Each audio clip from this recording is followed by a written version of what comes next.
A glass blower can transform a sizzling blob of molten glass into sheer sculpture, an object that's functional or decorative or both.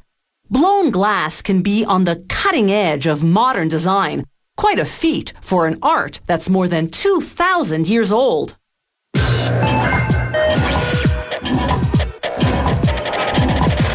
The first hollow glass objects date back to 1500 BC. The invention of the blowpipe around 30 BC revolutionized the craft.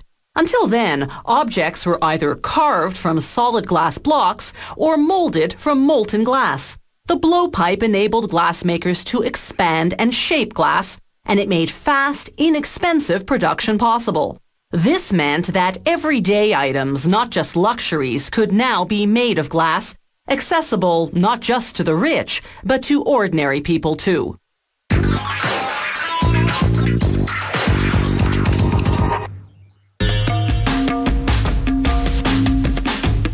When you see these spectacular shapes and colors, it's hard to believe that blown glass comes from this bland, lumpy stuff. This is silica, a natural material derived from sand, mixed with thinners and stabilizers such as potassium and limestone.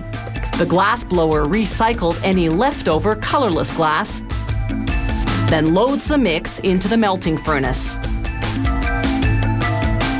After 12 hours at fusion temperature, 1200 degrees Celsius, the raw material transforms into colorless liquid glass. The glass blower uses a blowpipe, a long steel tube with a ring or pear-shaped end, to collect what's called a gather, a glob of this red-hot molten material.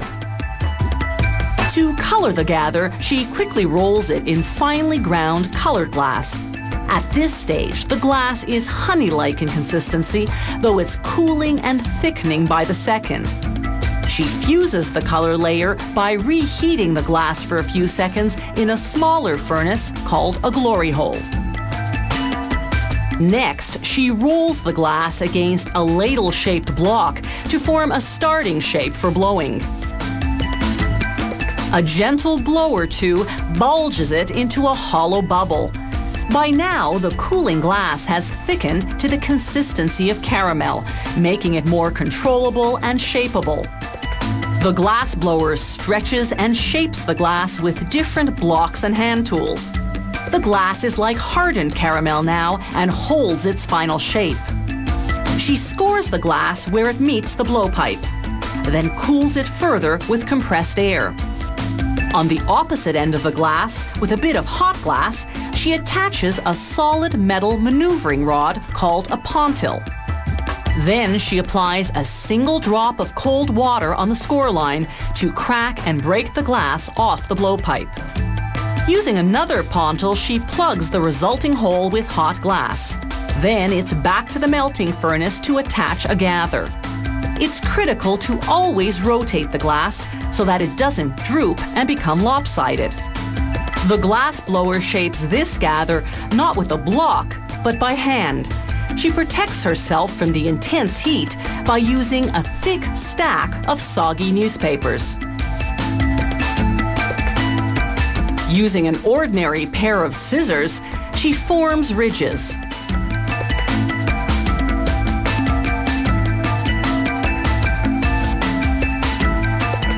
Then she twists the ridges to spiral them.